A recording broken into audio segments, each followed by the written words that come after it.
बर्तमान शहीद भगत सिंह युवक संघ बुधंगर संपादक श्रीयुक्त सत्यप्रिय स्वाई को मु अनुरोध करुच्ची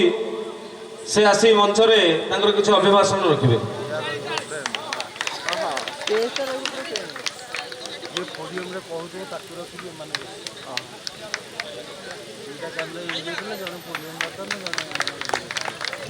जय जगन्नाथ बंधु मान मंच उपस्थित थी मोर आज मुख्य अतिथि समस्ते तो आज्ञा सबु गाँव में क्लब अच्छी गोटे ना दीटा ना पांचटा लखा अच्छी आ बहुत दिन अच्छी आ बहुत भल कार्य करुँचे किंतु यहीटा आमर गोटे यूथ क्लब गढ़ार मुख्य उद्देश्य हूँ कि आमे केमिति आमर निजर संस्कृति एवं परंपरा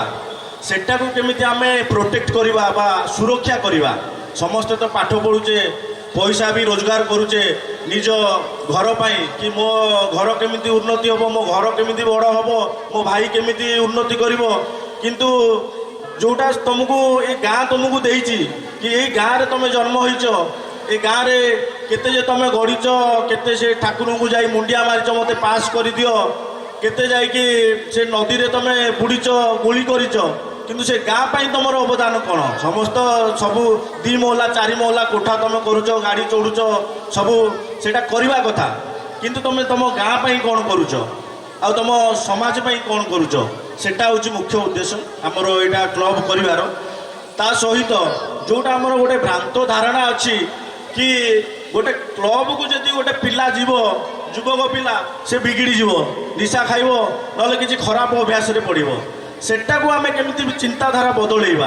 यदि जड़े आमे चिंताधारा यहीटा बदलैबा जे कि जदि तुम घरे कहबे तू जो जदि खराब हो ना से क्लब को जा तू भल हबु कहीं ना आमे तैयारी करूँ जे क्लब रे जे आम गाँव जड़े जो माने जो माने पाठ पढ़ी भल को पदवी अच्छी तो ताकठू आमे परामर्श नबू कि आमर जो माने पिला माने रहिले जो माने 10वीं पर्यंत जाऊँ कि आगू को जाऊना यहाँ हूँ समस्या हूँ आम गाँव नुह ए समस्या आम ब्रह्मगिरी कहले भी चले कहीं भुवनेश्वर में आज्ञा आप देखिए कुआड़ू कुआड़ू आज्ञा बरगढ़ संबलपुर आज्ञा पिला भर्ती पाठ पढ़िया कि पुरी जिलार आज्ञा खोजिले क्या पाठ पढ़िया कहीं जाऊन सब नेता पाक जाऊँ कि पुरी जिलार ब्रह्मगिरी जिते खोजे सब नेता पाखे थे कि पाठ पढ़िया कहीं जाऊना बहुत कम रेयर तो सेटा हूँ आम चेंज करूँ कि आम केमी कष्ट करके जोटा पढ़िलु जोटा अंडाली अंडाली की जो जगह पढ़िलु तुम जो सान भाई मैंने आमर कि सान भौणी मैंने तुमको केमी से जगह अंडालिका को पड़ोनी आम तुमको बाट देखू ता सहित जदि आमर जनकर माने मेडिकल असुविधा हो देखो सरकार दौरान 5 लाख 10 लाख सब दे दौरान कि जो रोग तुम ट्रिटमेंट कर किंतु सरकार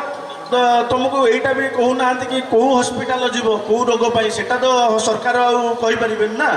सेटा तुम गाँव रु ही तुमको खबर मिलो कि यही हस्पिटाल जा ये भल रोगी माने डॉक्टर अच्छा तुम ट्रिटमेंट हम तो सेटा आम तुमको आम क्लब रु कहबू कि तुमर जदि असुविधा अच्छी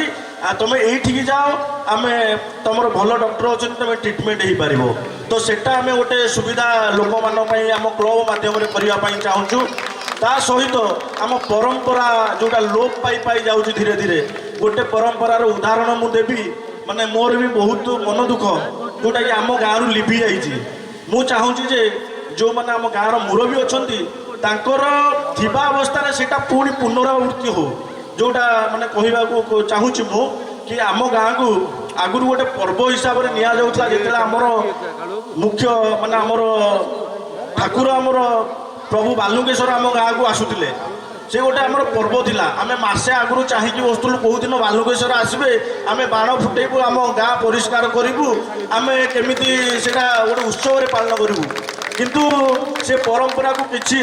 बहुत असुविधा अच्छी सब गाँव अच्छी एनडीआर भी अच्छी सब जगार भी अच्छी किंतु से माने असुविधार समाधान भी अच्छी जोटा आमर माननीय प्रधानमंत्री नरेंद्र मोदी जोटा आमर काश्मीर थिला 370 धारा सेटा को हटई देले को आज पर्यंत 70 वर्ष होला को भी प्रधानमंत्री माने हाथ मार नथिले से दे କିନ୍ତୁ ସେଟା ବି ହଟିଲା କାହିଁକି ନା ତମର କଲିଜା ଥିବା ଦରକାର ସେ ସଲ୍ୟୁସନ୍ ମାନେ ସମସ୍ୟାର ସମାଧାନ କରିବା ପାଇଁ। ଆମେ ଯଦି ଜିଦ୍ କରିବୁ ନାଇଁ ଆମ ପରମ୍ପରାକୁ ଆମେ କେମିତି ବଜାୟ ରଖିବୁ, ଯେଉଁ ଠାକୁର ଆମର ଆସୁଥିଲେ ଏତେ ଦିନ ଆମର ଗୋଟେ ପରମ୍ପରା ଥିଲା, ଆମେ ମାସେ ପୂର୍ବରୁ ମାନେ ଚାହିଁକି ରହୁଥିଲୁ, ଏବେ ଆମ ପିଲାମାନେ କିନ୍ତୁ ଦେଖିବାକୁ ପାଉନାହାନ୍ତି ସେ ଯେଉଁ ମାନେ ଜିନିଷଟେ। ତ ଆମେ ସେ ଜିନିଷ କେମିତି ପୁନରାବୃତ୍ତି କରିବୁ ସେ ଦିଗରେ ଆମେ ବି ମାନେ ପ୍ରୟାସରତ ସେ ଦିଗରେ ଅଛୁ। ତ ବହୁତ କିଛି ଜିନିଷ ଅଛି ଆମର କରିବା ପାଇଁ, ବହୁତ କିଛି ଇଚ୍ଛା ଅଛି। ତ ଆଜି ତ ମାନେ ଏ ଯେହେତୁ ଆମର ଦ୍ୱିତୀୟ ବର୍ଷ ବହୁତ ଭୁଲ ଘଟାକେ ବି ୟା ଦେହରେ ହେଉଛି ଆମେ ଆୟୋଜନ କରିବା ଭିତରେ, କାହିଁକି ନା ଏ ଜିନିଷ ଆମେ କେବେ ଶିଖିନୁ ଏ କେମିତି କରାଯାଏ, କେମିତି ଏସବୁ ଆରେଞ୍ଜମେଣ୍ଟ କରାଯାଏ ଆମେ ଶିଖିନୁ ଏ ଜିନିଷ। ଆମେ ଚାହୁଁଛୁ କରିବା ପାଇଁ, କିଛି ଭୁଲ ହେଉଛି କି ତ୍ରୁଟି ହେଉଛି, କିନ୍ତୁ ବହୁତ ମାନେ ଆମ ଗୁରୁଜନ ମାନେ ହଉ ବଡ଼ ଭାଇ ମାନେ ହଉ ତାଙ୍କର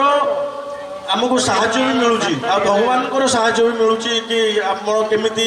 ସେ ବାଟରେ ଭଗବାନ କୁଆଡ଼େ ନା କୁଆଡ଼ୁ ଆମକୁ ସାହାଯ୍ୟ କରୁଛନ୍ତି। ଯେମିତିକି ଆମ ସାର୍ କୁଆଡ଼େ ନା କୁଆଡ଼େ ଆମେ ଜାଣିନଥିଲୁ ବି ତାଙ୍କୁ କେମିତି ସେ ଆମ ପାଖରେ ଆସିକି ଠାକୁର ତାଙ୍କୁ ପହଞ୍ଚେଇଲେ, ସେ ମାନେ ଆମ ପାଖରେ ଆସିକି ପହଞ୍ଚିଲେ, ସେଇଟା ହେଉଛି ବଡ଼ ଭାଗ୍ୟର କଥା। ସେମିତି ବହୁତ ଭାଇମାନେ ଗୁରୁଜନ ମାନେ ଆମ ପାଖରେ ପହଞ୍ଚୁଛନ୍ତି, ଆମେ ବି ତାଙ୍କ ପାଖରେ ପହଞ୍ଚୁଛୁ ରିକ୍ୱେଷ୍ଟ ନେଇକି କିଛି କରିବୁ ଆମକୁ ସାହାଯ୍ୟ କର। ତ ବହୁତ ଆଜି ସମୟ ହେଲାଣି, ବହୁତ ଆମର ଗୁରୁଜନ ମାନେ ଆମର ମୁଖ୍ୟ ଯେଉଁମାନେ କି ଆମଠାରୁ ବହୁତ କିଛି ଜାଣିଛନ୍ତି ସେମାନେ ଆପଣଙ୍କୁ ବହୁତ ଭଲ ଭାବରେ ବୁଝେଇ ପାରିବେ ଏଇ ଜିନିଷ ଉପରେ। ତ ମୁଁ ଅଧିକ କିଛି କହୁନି, ବହୁତ ସଂକ୍ଷିପ୍ତରେ ଶେଷ କରୁଛି। ଲାଷ୍ଟରେ ଗୋଟେ ପଦ କହୁଛି, ଆମେ ଯେଉଁ ଏଇ ଶହୀଦ ଭଗତ ସିଂ ୟୁଥ୍ କ୍ଲବ୍ କଲୁ, ବହୁତ ତ ନାଁ ଅଛି ସମସ୍ତେ କରୁଛନ୍ତି ୟୁଥ୍ କ୍ଲବ୍, କିନ୍ତୁ ଶହୀଦ ଭଗତ ସିଂ ୟୁଥ୍ କ୍ଲବ୍ କରିବାର ମାନେ ହେଉଛି ଯେମିତି ଶହୀଦ ଭଗତ ସିଂ ଯିଏ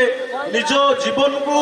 ମାନେ ନିଛାବର କରିକି ସବୁଠୁ ବଡ଼ ବଳିଦାନ କି ଦେଶ ପାଇଁ କରିଥିଲେ। ନା ତାଙ୍କର ସ୍ୱାର୍ଥ ଥିଲା, ତାଙ୍କ ମା କାନ୍ଦୁଥିଲା, ତାଙ୍କ ବାପ କାନ୍ଦୁଥିଲା, କିନ୍ତୁ ସିଏ ନିଜେ ଫାଶୀରେ ଚଢ଼ି ଯାଇଥିଲେ କ'ଣ ପାଇଁ? ଦେଶ ପାଇଁ। ସେ ଯଦି ନ ମରିଥାନ୍ତେ ତାଙ୍କର କ'ଣ ହେଇଥାନ୍ତା? ସେ ବି ଆଜି ବି ତାଙ୍କ ବଂଶ ପରମ୍ପରା ଥାନ୍ତା, ସିଏ ବି ରାଜା ଗାଦିରେ ବସିଥାନ୍ତେ ଯଦି ଇଂରେଜ ମାନଙ୍କର ସହିତ ସାଲିସ କରିଥାନ୍ତେ। ତ ସେ କ'ଣ ପାଇଁ ଦେଲେ? ତ ଆମେ ବି ଚାହିଁବା କି ଆରେ ନ ହଉ, ଏଇଟା କ'ଣ ଯେଟା ସେଟା ହଉ ଗାଁ ଆମର କ'ଣ ହେଉଛି ସେଟା କିଏ ବୁଝିବ? ସେ ଗାଁ ଯିଏ ବୁଝୁଛନ୍ତି ସେମାନେ ବୁଝିବ ଆମର କ'ଣ ହେଉଛି, ସେ ବୁଝିଲେ ବୁଝିବ ନହେଲେ ନାହିଁ। କିନ୍ତୁ ଗୋଟେ କଥା, ତମେ ଯେତେବେଳେ ପଞ୍ଚାୟତର ହଉ କି ଅଲଗା କୋଉଥିରେ ହଉ, ଯେତେବେଳେ ଇଲେକ୍ସନ ହେଉଛି ସବୁ ଗାଁ ମିଶି ଯାଉଛ, ସବୁ ଗାଁରୁ ବି ଭୋଟ ମିଳୁଛି, କିନ୍ତୁ ସମସ୍ୟା ବେଳକୁ ସମାଧାନ କଲା ବେଳକୁ ତମର କ'ଣ ପାଇଁ ସବୁ ଗାଁ ସହିତ ମିଶି ପାରୁନ ତମେ? ତ ସେଇଟା ହେଉଛି ଆମର ଅନୁରୋଧ। ଆପଣମାନେ ଯେଉଁମାନେ ବି ଆମର ବିଜ୍ଞ ବ୍ୟକ୍ତି, ସାନ ଭାଇ ବଡ଼ ଭାଇ ଏବଂ ଗୁରୁଜନ ମାନେ ଆସିଛନ୍ତି, ଆଉ ବୁଦ୍ଧିଜୀବୀ ମାନେ ଆସିଛନ୍ତି, ଏଟାକୁ ଟିକେ ବିଚାରକୁ ନେବେ। ଯଦି ବି ଆପଣଙ୍କ ଜୀବନର 1% ଦେବେ କି କିଛି ଆମର ଉନ୍ନତି, ଆମ ପାରିପାର୍ଶ୍ୱିକ ଉନ୍ନତି ପାଇଁ, ତାହେଲେ ବହୁତ ଭଲ ହେବ। ତ ମୁଁ ଏତିକି କହିକି ମୋ ବକ୍ତବ୍ୟ ଶାନ୍ତ କରୁଛି। ଜୟ ଜଗନ୍ନାଥ। ସମସ୍ତଙ୍କୁ ବହୁତ ବହୁତ ଧନ୍ୟବାଦ ଆପଣ ଏଠାରେ ଆସିଥିବାରୁ। ମୁଁ ଚାହିଁବି ଆମର ଯିଏ ମୁଖ୍ୟ ବକ୍ତା ଏବଂ ମୁଖ୍ୟ ଗେଷ୍ଟ ଏ ଉପରେ କିଛି ଆଲୋଚନା କରିବେ କି କିଛି ସଜେସନ୍ ଆମକୁ ଦେବେ, ଆମକୁ ବହୁତ ଖୁସି ଲାଗିବ। ଧନ୍ୟବାଦ। ଜୟ ଜଗନ୍ନାଥ। ଉପସ୍ଥିତ ଅଛନ୍ତି ଆମର